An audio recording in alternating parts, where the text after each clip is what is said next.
안녕하세요. 느지막이 이혼하고 자유를 즐기는 50대 후반의 여성입니다. 뭣도 모르던 시절에 친정 식구들도 그다지 내 편이 아닌 것 같았고, 그런 와중에 남편을 만나 결혼했었어요. 지금 생각해보면 정부 칠대가 없어서 그렇게 멍청한 결정을 내렸나 싶고, 이제 와서 남 탓하면 뭐 하겠냐 싶지만, 그래도 그때를 생각하면 나한테 그 길은 길이 아니니 가지 마라 해준 사람 하나 없는 게 그렇게 서럽고 속상하고 뭐 그렇습니다. 아무튼 제가 친정 이야기를 하자고 이렇게 사연을 쓰고 있는 건 아니고요. 남편하고 처음 만난 건 집안의 먼 친척뻘 되시는 어르신의 주선으로였어요. 저는 남편이 마음에 들지 않았지만 집안 어른의 체면도 있고 하여 남편을 제대로 밀어내질 못했습니다. 오히려 집안 사람들은 어르신 말을 들어보니 사람이 착실하고 성실하니 좋다는데 제가 주제 파악을 못한다는 식으로 몰아가더라고요. 거기다 차라리 남편 쪽에서 제가 마음에 안 든다고 해줬으면 좋겠는데 남편은 자기가 왜 싫으냐며 자기는 제가 첫눈에 마음에 들었다고 들이대고 있었으니 그래서 결국 오케이 했습니다. 솔직히 말해서 나중엔 세뇌라도 된 건지 나를 구박하는 친정 식구들보다 오히려 내 조건 하나 따지지 않고 불도저처럼 밀어붙이는 남편이 친정 식구들보다 나를 더 사랑해주는 것 같았거든요. 그래서 멍청하게 가머니설과 그 가면에 속아 결혼까지 했어요. 그런데 결혼하고 나니까 남편이 저에게 제대로 말한 것은 하나도 없었습니다. 월급도 속였고 직장도 속였었죠. 살던 집도 알고 보니 혼자 사는 것도 아니고 시동생이랑 같이 살고 있어서 당장 방을 구해야 했는데 그마저도 월세 단칸방, 그것도 반지하였어요. 그래도 저 혼자 서울살이 하는 동안 반지하에선 살아본 적이 없었는데 말이죠. 처음 결혼한 해에 홍수가 나서 집안이 온통 물바다가 됐었는데 그때 제가 임신 중이었거든요. 그래서 그 불러온 배를 붙들고 바가지로 물을 퍼내는데 이게 뭐 하는 짓인가 싶대요. 그리고 남편은 고작 월세방 구해왔는데 저는 그래도 혼수예단 다 해갔어요.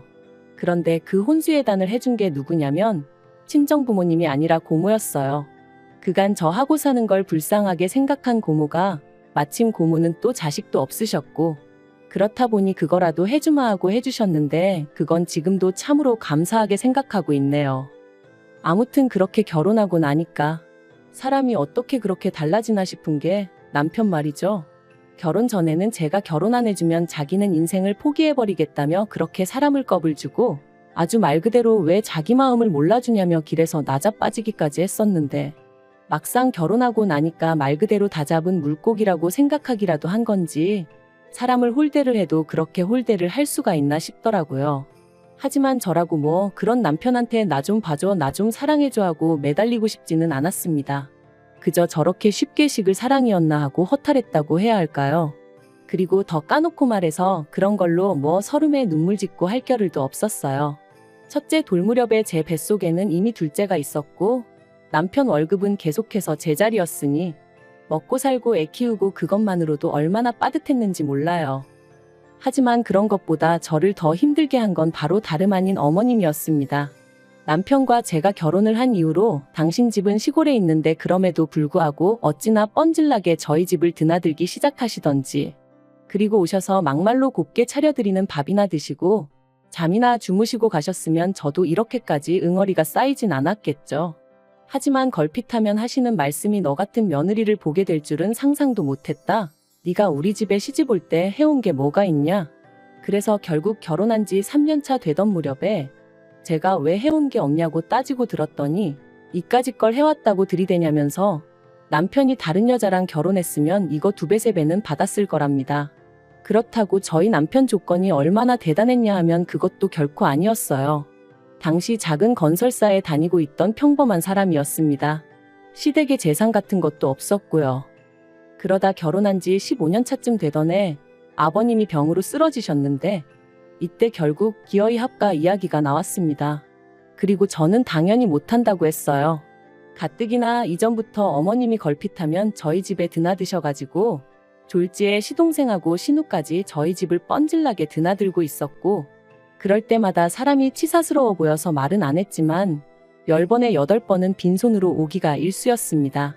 그나마도 어쩌다 뭐 하나 사오면 저는 고사하고 저희 애들 둘 그 어린애들이 빤히 보고 있는데 자기들끼리만 먹어치우기 바빴고요.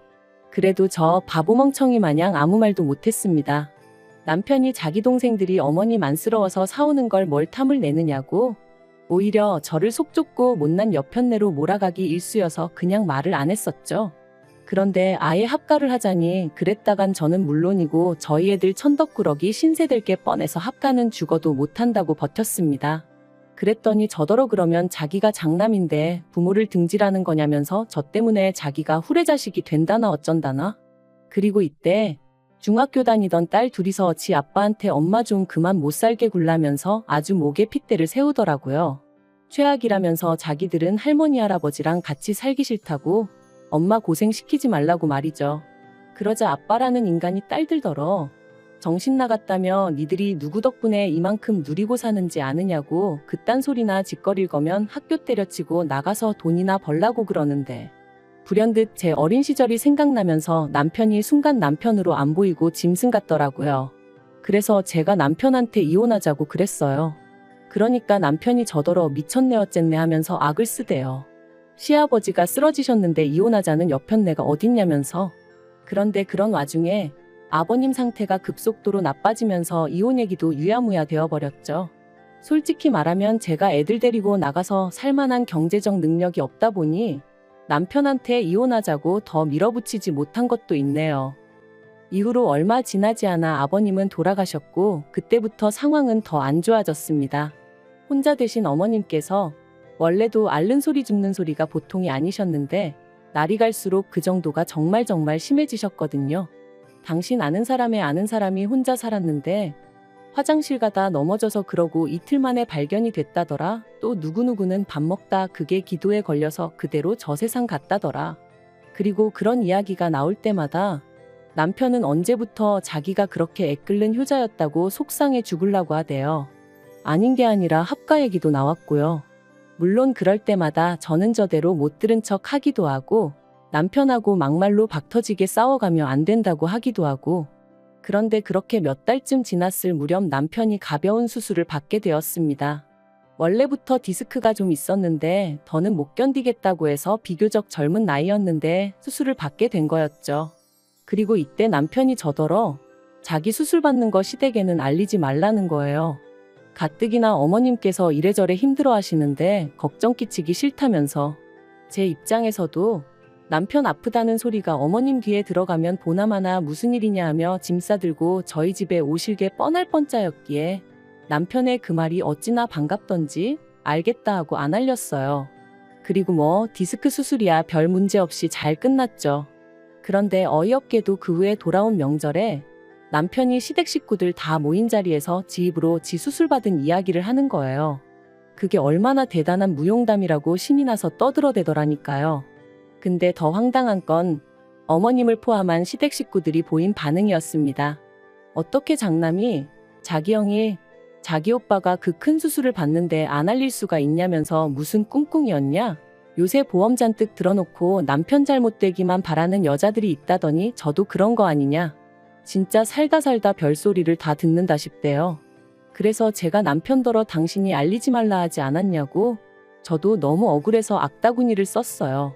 그랬더니 그제서야 남편이 맞다고 자기가 알리지 말랬다고 그러는데 신우랑 시동생이 한다는 말이 저희 남편이 사람이 너무 좋아서 큰일이랍니다. 그래도 자기 아내라고 저를 감싸주는 것 좀 보라면서 말이에요. 지들끼리 찍고 까불고 앉아있네. 솔직히 온갖 험한 소리가 목구멍 끝까지 올라오는 걸 정말 꾹꾹 눌러 참았다니까요. 그런데 이렇게 몇 년을 속을 끓이고 애를 태우며 살아서 그런가 결국 제가 갑상선암에 걸렸습니다. 처음에는 근육통인가 싶기도 했고 감기 몸살인가 싶기도 했는데 그게 갑상선암의 전조 증상일 거라곤 상상도 못했지요. 그래서 동네 내과만 다니다가 지인이 혹시 모르니까 큰 병원도 한번 가보란 말에 그 이후의 일은 뭐 다시 생각하기도 싫고 솔직히 말하자면 정신이 하나도 없었어요. 비록 초기이긴 했지만 그래도 암이라는데 아무리 당장 죽는 건 아니라고 해도 마음이 편할 리가 없잖아요. 그래서 어쨌든 수술하느라 입원하고 이후로도 한 달 가까이는 제대로 움직이지도 못했는데 세상에 시댁 식구들 누구 하나 병원에 와보기는커녕 문자고 전하고 몸은 좀 어떠냐 괜찮냐 하고 묻는 사람도 없더라고요. 딸들 말로는 그래도 친척들도 알아야 할 것 같아서 다 소식도 전했다던데 내가 인생을 잘못 살았나 싶기도 하고 시댁 식구들이 정말 상종 못할 인간들이구나 싶기도 하고 참으로 착잡한 마음이었습니다. 그래서 외래만 와도 된다는 소리를 듣기가 무섭게 딸들하고 상의 끝에 친한 친구가 있는 시골로 내려갔어요. 가서 엄마 한 달 정도 요양 좀 하고 와도 될까 하니까 어느새 20살이 넘은 두 딸이 제발 그러라며 저를 지지해 주었거든요. 그런데 그렇게 한 달을 보내고 올라왔더니 황당하게도 어머님이 집에 와 계셨습니다. 그리고는 저를 앉혀놓고는 정신머리가 있는 거냐 없는 거냐 하시며 당신이 알아보니 갑상선암인지 뭔지 그건 암축에도 못 든다던데 그걸 가지고 이렇게 유세를 떠느냐고 게으르니까 건강관리도 제대로 못해서는 여러 사람 피곤하게 한다고 온갖 악담인지 욕인지 모를 소리를 잔뜩 늘어놓으시대요. 하지만 어머님의 그런 말씀보다 저를 더 열받게 한 건 뒤이어 이어진 제 딸들에 대한 타박이었습니다. 보고 배운 게 지혜미뿐이라 그런지 가시나들이 느려 터졌다면서 지 아버지 밥상 하나 못 차려내는 게 무슨 공부는 한다고 거들먹거리냐 했거든요. 그리고 거기서 제가 정말 이성을 잃었어요. 어머님더러 미친 엑스라고 내 집에 다신 오지 말라고 했죠. 당신은 당신 딸을 얼마나 잘 키워놨길래 내 딸들한테 그러느냐고 가서 어머님 자식들이나 잘 단돌이 하시라고 사람 구실도 못하는 것들을 두고 며느리 보기 부끄럽지도 않냐고 그냥 저도 쌍욕을 퍼부으며 그동안 못하고 참았던 말들을 막 내질렀어요. 그랬더니 어머님이 저더러 정신이 나갔냐 어쩌냐 하며 쓰러지는 척을 하대요. 어딜 갔다 온 건진 몰라도 때마침 들어온 남편은 전후 사정은 묻지도 않고 뒷목 잡고 쓰러진다고 생쇼하는 어머님을 보고는 저한테 돌았냐 악을 썼고요. 그리고 그때였어요. 두 딸이 아주 소리소리를 질러가며 남편과 어머님더러 나가라고 마구잡이로 밀어내더라고요. 그래서 그 둘이 쫓겨나듯 집에서 나갔습니다. 그런데 그 일이 있고 2주나 되었을까? 남편이 슬그머니 집에 들어왔어요. 그리고는 아무 일도 없었던 것 마냥 저녁을 달라길래 제가 어머님이 밥도 안 주더냐고 물었습니다. 그리고는 앞으로 어머님은 물론이고 네 동생들하고도 나는 상종도 안 하고 살 거니까 그 꼴 보고 살 자신 없으면 이혼하자 했더니 알겠다고 하대요. 대신 자기가 그쪽에다가 뭘 해주던 그건 간섭하지 말라길래 그따위로 조건 걸 거면 필요 없다고 그냥 이혼하자고 강하게 밀어붙였어요. 그랬더니 남편도 이제 이러나 저러나 씨가 안 먹히겠구나 싶었는지 깨갱하더라고요. 그래서 또 한 번 이혼의 위기를 넘기고 그렇게 살았는데 결국 일이 벌어졌네요. 이후로 어머님은 물론이고 시댁인간들과 연 끊고 산 세월이 3년이었어요. 그리고 그런 와중에 딱 한 번 동서한테 연락을 받은 적이 있는데 전화해서 냅다 울고 짜고 하더니 어머님 때문에 괴로워서 못 살겠다면서 반은 하소연 반은 제 원망을 하대요. 제가 윗사람으로서 도리를 안 해주니 자기만 2배 3배로 힘들다 그런 거였죠. 그래서 그런 얘기할 거면 나한테 이러지 말고 시동생을 잡으라니까 시도 안 먹히네 어쩌네 하길래 난 모르는 일이니 알아서 하라고 딱 끊었거든요. 그랬더니 나중에 남편이 지나가는 말처럼 말하길 동서하고 어머님 사이도 완전히 틀어졌다고 그래서 신우네 집으로 모셨다는 거예요. 그래서 제가 안 궁금하니까 소식도 전하지 말라고 했는데 신우네 집으로 가고 얼마 안 가서 어머님이 교통사고로 돌아가셨다대요.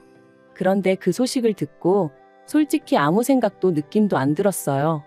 안타까움이야 당연히 없었지만 잘됐다 이런 것도 아니었달까요.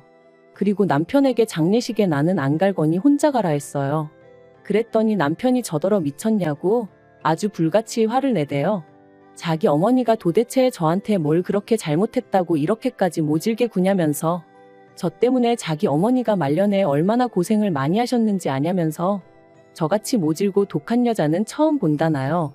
그래서 제가 남편더러 그래 나 모질고 독한 엑스라고 이게 다 니네 엄마 때문 아니냐고 받아쳤습니다. 안 하겠다는 결혼 그렇게 물고 늘어지면서 하자들더니 네가 이제껏 나한테 해준 게 뭐가 있냐고 당신이나 당신 식구들한테 내가 동등한 가족인 적이 있기나 했냐. 내가 바보 천치 마냥 못 모르고 당하고 산 세월을 생각하면 니들 얼굴에 침을 10번을 뱉어도 부족하다 했습니다. 그리고는 장례식 같은 소리 한다고 나는 니네 엄마가 죽어서 구천을 떠돈다고 해도 하나 불쌍하단 생각도 안 드니 그런 줄 알라 했어요. 그랬더니 남편이란 작자가 지 버릇 개 못 준다고 또 가방 챙겨서 집을 나가대요. 지가 나가면 누가 무서워서 벌벌 떨 줄 아나. 더 웃긴 건 그리고 나서 또 일주일도 안 돼서 들어왔어요. 그리고는 한다는 말이 곰곰이 생각해봤는데 이혼하자입니다. 저 같은 여자한테 질려서 못 살겠대요. 그래서 저도 좋다고 했어요. 막말로 자식들 다 키워놨는데 내가 뭐가 무서워서 지랑 이혼을 못하나 싶은 게. 그리고 어머님하고 연 끊고 사는 동안 저도 지인이 운영하는 하원에서 일하고 공인중개사도 땄거든요. 그러고 나니까 막말로 남편이란 작자 없어도 먹고 사는데 아무 지장 없겠더라고요. 그래서 이혼하자 소리에 쌍수 들고 환영이라고 내일 당장 이혼 서류 내러 가자 했더니 놀래가지고 말을 못하대요. 저더러 몇 번이나 진심이냐? 나 농담하는 거 아니다 하는데 그 꼬락서니가 어찌나 추접스럽던지. 그래서 결국 이혼했어요. 뭐 자식들도 다 크고 그렇다 보니 양육권이며 뭐며 사람 곤란하게 하는 문제도 없었고 재산이랄 거 얼마 있지도 않았지만 딸들이 지 아빠한테 저 대신 아주 악다구니를 써준 덕분에 아파트는 제가 받았어요. 딸들이 지 아빠한테 자기들 시집갈 때 혼주석에 앉고 싶으면 집은 엄마 주라고 법대로 한다 그러면 무조건 엄마 편에서 얘기할 거라고.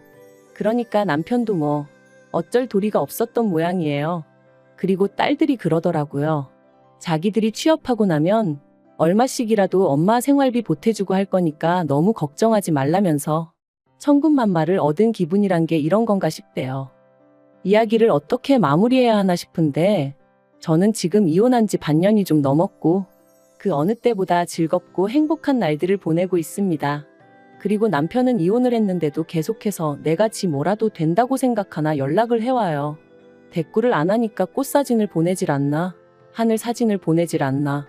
얼마 전엔 옛날 내적 고리짝 시절에 찍은 결혼사진을 찍어 보냈더라니까요. 그래서 제가 그 사진 다 찢어서 불질러 버리라고 그랬어요. 그때만 생각하면 치가 떨리고 욕이 나온다고요. 그랬더니 자기가 반성을 많이 했네 어쩌네 하는데 반성을 했으면 내 청춘이 돌아오냐 했습니다. 그러니까 지도 더는 뭐 할 말이 있겠어요? 아무튼 연락 좀 하지 말라고 재수없다 그랬죠. 그리고 그럴 때마다 딸들은 딸들대로 제 편에 서서 지 아빠한테 정신 차리고 앞으로 어떻게 살지나 고민하라고 딱 쏘아 붙여줍니다. 그래도 제가 자식 농사는 그럴듯하게 지었다 싶어요. 아무튼 저는 너무 늦게 이혼한 게 참으로 후회가 됩니다. 조금 더 일찍 용기를 냈다면 지금 이 행복을 하다못해 몇 년은 더 누릴 수 있었을 테니까요. 그래서 저처럼 참고 사는 사람이 있다면 이 이야기를 꼭 들려주고 싶어요. 행복은 스스로 만들어가는 거라는 걸 누군가 바뀌길 기대할 바엔 내가 먼저 움직이는 편이 훨씬 유리하다는 사실을 말이죠.